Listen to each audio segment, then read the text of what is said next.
இன்னைக்கு நம்ம India silk house துபாயில் சியாங்பூர் ஆயில் அதை பற்றி தான் பார்க்க போகிறோம். இது ப்ராடக்ட் வந்து தாய்லாண்ட்லேருந்து வருது. இது எதுக்குள்ள ஆல்டர்னேட்னு சொன்னால் ஆக்ஸ் ஆயில் இருக்குதுல்ல, ஆக்ஸ் ஆயிலே கொஞ்சம் கூட ஸ்ட்ராங்கரான ப்ராடக்ட் கேட்குறாங்க சார் கஸ்டமர்ஸ். கொஞ்சம் கூட ஹார்டான ப்ராடக்ட்னு கேட்கும் போது டெஃபினட்டாக நம்ம சியாங்பூர் தான் ரெக்கமெண்ட் பண்ணுறோம். இதில் இத்தனை வெரைட்டி, இத்தனை வேரியேஷன்ஸ் இருக்குது. இதில் சியாங்பூர் ஆயிலும் வருது, சியாங்பூர் பாம் வருது. இப்போ சியாங்பூர் ஆயிலே 2 வெர்ஷன் வருது. ஒன்று வந்து இந்த ஒயிட் வெர்ஷனு, இப்படி தெரியுதா? இன்னொன்று வந்து ரெட் வெர்ஷன், இது தெரியுதா? ஓகே, ஸோ இதுதான் நம்மள்ட்ட இருக்கிற ஆயிலோட கலர் இருக்குது. ஸோ ஆப்வியஸ்லி ரெட்டு கூட ஸ்ட்ராங்கராகவும், ஒயிட் கொஞ்சம் கூட மென்தாலில் கூட இருக்கும், ஆனால் கொஞ்சம் கூட லைட்டாகவும் இருக்கும். பட் இதில் கூட மென்தால் ஃப்ளேவர் உங்களுக்கு நல்லா ஃப்ளேவர் நல்லா தெரியும். இதில் கூட அந்த ஸ்ட்ராங் ரெட், இந்த சினமன் ஃப்ளேவர் நல்லா தெரியும். இதுதான் இது ரெண்டுத்துக்கு கூட டிஃப்ரென்சஸ். இது மட்டும் இல்லாமல் இதுலேயே பாம் வருது. பாமில் வந்து இந்த உங்களுக்கு பார்த்தீங்கன்னா ஜிஞ்சர், நம்மளோட இஞ்சியோட பாம்பு, அதுக்கப்புறம் லெமன் கிராஸ் இது வச்சுருக்குறோம், சிறுவி, அதுக்கப்புறம் இது டிஃப்ரெண்ட் சைஸஸு. இந்த இதுலேயே ஒயிட்டும் வருது, நம்மளுக்கு ரெட் பாமும் வருது. ஓகே, ஒயிட்டில் இதை இப்படி தான் இருக்கும் பார்க்குறக்கு. அப்புறம் பார்த்துருமா?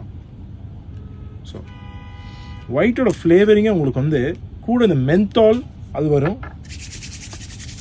நல்லா தேய்க்கும் போது இது நல்லா இப்படி தேய்ங்க, அந்த சூடு வரணும் உங்கள் கையில். வரும்போது தான் அதோட ஃப்ளேவர் என்ஹான்ஸ் ஆகும். இதுதான் இருக்குது.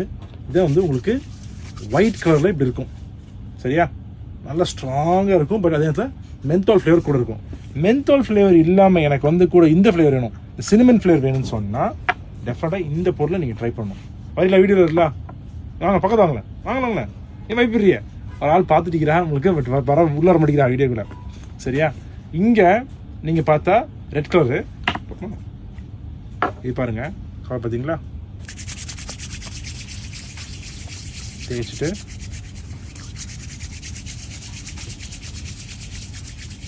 இப்போ கேமரா எடுக்கிற முகமே மாறுது, அவ்வளோ ஸ்ட்ராங்காக இருக்குது இப்படி தேய்க்கும் போது. ஸோ இங்கே நீங்கள் பார்த்தா இது ஃப்ளேவர் ஆனால் ஸ்ட்ராங் இருக்குது. ஸ்மெல்லாச்சு பண்ணுறீங்களா? பயந்துடுறாரு, ஓடிட்டாரு. ஸோ இதுதான் உங்களுக்கு வந்து ரெட்டில் வந்து கூட ஸ்ட்ராங்கு. இப்போ என்ன மாதிரி எதுக்கு யூஸ் பண்ணுறோம்? ஓகே, தலைவலிக்குது, அதுக்கு ரொம்ப நல்ல ப்ராடக்ட்டு. அதுக்கப்புறம் உங்களுக்கு வந்து மூக் பிளாக்காக இருக்குது, நோஸ் பிளாக்காக இருக்குது, அதுக்கு நல்ல ப்ராடக்ட்டு. இப்போ நீ பெயின், ஜாயிண்ட் பெயின்ஸ் உங்களுக்கு வந்து அந்த இதுக்கு நல்ல ப்ராடக்ட்டு.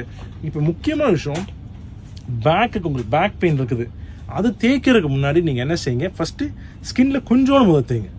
தேய்ச்சிட்டு அது உங்களுக்கு செட் ஆகுதா, ரொம்ப உங்களுக்கு இது வந்துடக்கூடாதுல்ல, பேர் என்ன, பேர்ன் வந்துடக்கூடாது. அந்த பேர்ன் சென்சேஷன் வந்துட்டு அப்போ வந்து அது டேஞ்சரஸ். அப்போ உங்கள் ஸ்கின்னுக்கு அது இது எக்ஸப்ட் பண்ண முடியல.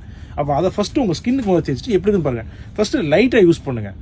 ஒன்ஸ் அது வந்து ஓகே உங்கள் ஸ்கின்னுக்கு செட் ஆகிட்டா, இதை நீங்கள் ப்ரிஃபரபிளி ஒரு டைமில் நிறைய எடுத்து யூஸ் பண்ணுறதுக்கு பதிலாக கொஞ்சம் யூஸ் பண்ணும்போது, பட் கூட அவர் ஃப்ரீக்வன்சிஸ் ஒரு டைமுக்கு ஒரு 3 டே, ஒரு நாளைக்கு ஒரு 3 டைம்ஸோ 4 டைம்ஸோ, ஆப்வியஸ்லி காலையில் எழுந்தோடனே யூஸ் பண்ணலாம், நைட்டு தூங்குறதுக்கு முன்னாடி யூஸ் பண்ணலாம். இது 2 தடவை ஆச்சு. நடுவில் வந்து டேயில் ஒரு 2 தடவை யூஸ் பண்ணிங்கன்னா கொஞ்சம் கூட ஃபாஸ்ட்டாக வந்து பெயின் ரிலீவாக இருக்குது, வாய்ப்புகள் இருக்குது, சான்சஸ் ரொம்ப கூட இருக்குது. ஸோ இதுதான் இதோட டெக்னிக்கு யூஸ் பண்ணுறது. இதுலேயே வந்து உங்களுக்கு டிஃப்ரெண்ட் ஃப்ளேவர்ஸு, டிஃப்ரெண்ட் ப்ராடக்ட்ஸ் இருக்கும். நல்ல இந்தியா சில்க் ஹவுஸ் நம்மளுக்கு நிறைய பேர் ரெக்கமெண்ட் பண்ணி நம்ம ரொம்ப நிறைய பேர் ரெக்கமெண்ட் பண்ணியிருக்கிறோம். இத்தனை வருஷமாக ரெக்கமெண்ட் பண்ணி நிறைய பேர் யூஸ் பண்ணுறாங்க, ரெகுலராகவும் ஆகிட்டாங்க யூஸ் பண்ணுறதுக்கு. ஸோ டெஃபினட்டாக இந்தியா சில்க் ஹவுஸ் வாங்க. இன்னொரு நாள் இன்னொரு வீடியோ பார்ப்போம். Take care, by.